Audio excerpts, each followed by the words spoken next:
जिंदगी के भिन्न रंगों को समेट कहानी का आकार देता हूँ। कुछ इसलिए ही तो कहानीकार कहलाता हूँ। मित्रों, हमारी यह कहानी अंबर संघर्ष और सफलता के बीच की गई यात्रा को दर्शाती है।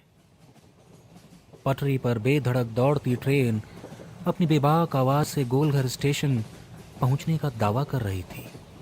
जब वो अपनी गति को मध्यम कर धीरे धीरे स्टेशन की झलक देखने लगी तो यात्रियों का झुरमुट उत्साह से उसकी ओर बढ़ने लगा। आज काले बादलों ने थोड़ा मौसम भी जमी पर उतार दिया था। ट्रेन के धुएं की पव छटी तो उसके मध्य से एक युवक अपनी भावी छवि लिए प्लेटफॉर्म पर आ उतरा। भूरी आंखें, लंबा कद, चौड़े कंधे, आकर्षक पुरुषार्थ। इस छवि को देख मानो स्टेशन पर खड़े सभी लोग मंत्रमुग्ध हो गए। कुछ लोग तो उसे अभिनेता ही समझ बैठे। लोगों का हुजूम अंबर को अभी एक टक देख ही रहा था कि वह तुरंत अपना बैग लिए प्लेटफॉर्म से बाहर निकल गया। बाहर लगभग 3 बड़ी गाड़ियां उसका इंतजार कर रही थी। ड्राइवर, गार्ड्स एवं नौकरों ने उसको तुरंत देख उसका बैग ले लिया और उसको सलाम करते हुए कहा, सर, आपके बारे में जैसा सुना था बिल्कुल वैसा ही पाया। आपको देखने मात्र के लिए हमारे गांव से लगभग 100 लोग आए हैं। अभी उनकी बातें चल ही रही थी कि अंबर उनको अपना बैग दे वापस स्टेशन के अंदर आ गया। इस पूरे दृश्य को वहां के लोग देखते रहे। अंबर इस प्लेटफॉर्म पर ऐसे घूम रहा था मानो उसकी यात्रा यहीं से आरंभ हुई हो। उन मुक्त कदमों से अंबर अपने रबीले अंदाज में जब प्लेटफॉर्म पर अपनी रम्यता बिखेर रहा था तब उसके कदम दूसरे छोर पर स्थित एक जूता पॉलिश करने वाले के वहां रुक गए। जैसे ही अंबर वहां पहुंचा उसने वहां बैठे छोटी मोची से पूछा, तुम ही अमृत मोची हो? मतलब यहां लिखा हुआ था इसलिए बोला। जी, बिना देखे छोटे से अमृत ने कहा और फिर से अपने हाथ में लिया जूता मजबूती से चमकाने में लग गया। मेरा जूता पॉलिश कर दोगे? अंबर ने कहा। जी हाँ, क्यों नहीं। आपको तो अब तक पता चल ही गया होगा, मैं इस प्लेटफॉर्म का सितारा हूं और मुझसे बेहतर यहाँ कोई जूता चमकाने वाला नहीं। एक बार जो मुझसे अपना जूता पॉलिश करवा ले वो बार बार आता है। ये लीजिए, अमृत ने स्टूल आगे बढ़ाते हुए कहा। इस पर बैठ जाइए और अपने जूते खोल मुझे दे दीजिए। अंबर कुछ सोचते हुए बैठ गया और बड़े ध्यान से छोटे अमृत को देखने लगा। कुछ देर उन दोनों के बीच की खामोशी प्लेटफॉर्म के शोर को दबाने लगी। तो अमृत ने तुरंत अपना सर उठाया और अभी कुछ कहने लगा ही था, ओ तेरी, अरे आप तो हीरो जैसे दिखते हो। आपका सूट, अरे ये तो बहुत महंगा होगा। और ये जूते, ये विलायती है ना? आश्चर्य में अमृत ने कहा। साहब अपना जूता बढ़ा दीजिए। अंबर ने मुस्कुराते हुए अपना जूता अमृत की ओर बढ़ा दिया। अमृत ने ऊर्जा दिखाते हुए जूता पॉलिश करना शुरू कर दिया।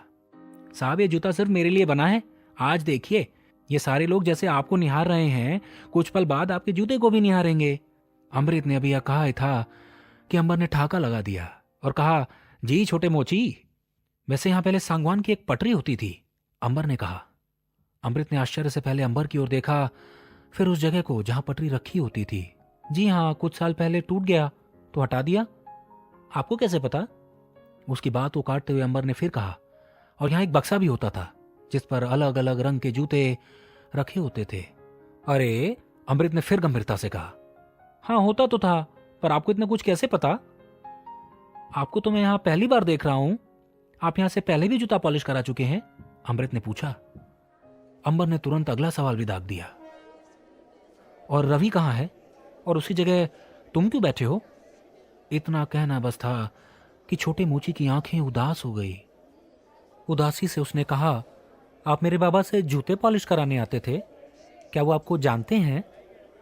वो अब यहाँ कम आते हैं, उनकी तबीयत ठीक नहीं रहती ना, इसलिए मैं, उनका बेटा, अब जूते पॉलिश करता हूँ। अभी अंबर कुछ कहने को हुआ ही था कि सामने रवि को खड़ा पाया। अमृत ने तुरंत कहा, बाबा देखो, ये बड़े साहब आपसे पहले भी जूता पॉलिश करा चुके हैं। अभी अमृत ने शब्द कहे ही थे कि रवि तुरंत अंबर की ओर बढ़ा और उसे जोर से एक चांटा जड़ दिया। पूरा स्टेशन मानो इस चांटे की आवाज में सुन्न पड़ गया। यह दृश्य देख सभी भौचक्के रह गए। आखिर आखिर एक जूते पॉलिश करने वाले की इतनी जरूरत कि इतने बड़े आदमी को ऐसे सरेआम चांटा जड़ दिया। अंबर के गार्ड्स और नौकर अभी रवि की ओर लपके ही थे कि अंबर ने भीगी नम आंखों से कहा, दूर रहो मेरे दोस्त से। रवि की खाली आंखें आज बादलों का रूप ले बरस पड़ी। उसका अंबर जो आया था। रवि ने तुरंत अंबर को गले से लगा कहा, तू क्यों चला गया था? अंबर ने कहा, लोगों के जूते चमकाते कुछ अपने पल चमकाने चला गया था दोस्त। दोनों भीगी आंखों से मुस्कुराते छोटे मोची को देखने लगे। अमृत ने पूछा, तो क्या आप भी जूते पॉलिश करते थे? अंबर ने रवि का हाथ थाम कहा, दोस्त अब तेरी जिंदगी चमकाने का समय आ गया है। इसी के साथ मैं इस कहानी और अपनी वाणी दोनों को विराम देता हूं।